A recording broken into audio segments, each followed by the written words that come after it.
On the hospitalization side, remember that's where a major focus of ours is, and helping the hospitals decompress and reduce the number of people in those hospital facilities. And we've had physicians from the hospitals on our last two press conferences and administrators there, and to tell you directly the situation, what the situation looks like in the hospitals, whether you're in Sussex County at Beebe or Tidal Health or at Bay Health in the middle part of our state, or whether you're Christiana Care at Wilmington and Newark, or whether you're at the VA hospital or St. Francis or Nemours.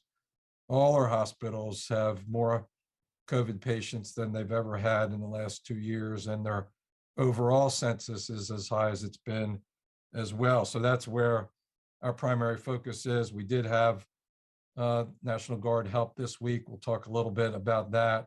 I can tell you that the feedback that I've been getting from the hospitals has been incredibly positive about that support. It's mostly non-clinical support. It's just a big morale boost for all those frontline health care workers in emergency rooms, in the hospitals, doing administrative work, doing whatever the hospitals need in a non-clinical way. We've got, by Thursday, we'll have another deployment, so we'll be up to 150 Delaware Guards men and women. We'll talk a little bit about that as well.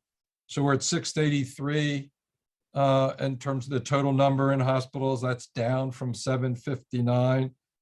Coincidentally, on January the 12th, I say coincidentally because if you look at the roller coaster ride from the beginning to the peak of last January was also on January the 12th at 474. So at 683, we're still significantly above the peak of last year. And that was at a time where very few people were vaccinated and we were pretty shut down. There weren't a lot of people in the hospital for other things, which was helpful.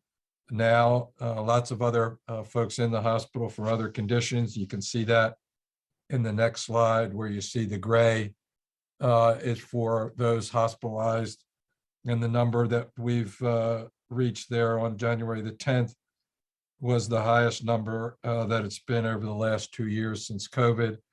A significant percentage of those patients in the dark blue that you can see are people that are tested with COVID, or maybe they're there for the COVID severity of their illness, a combination of the two, something that we're looking closely at. But again, 2 or 3 days in a row where we're down from 759. So the situation at this point over the last several days is not getting worse. And that's a good thing. It's getting a little bit better. Hopefully we'll see a peak there, but that we'll keep our powder dry on that and see what happens over the next several days.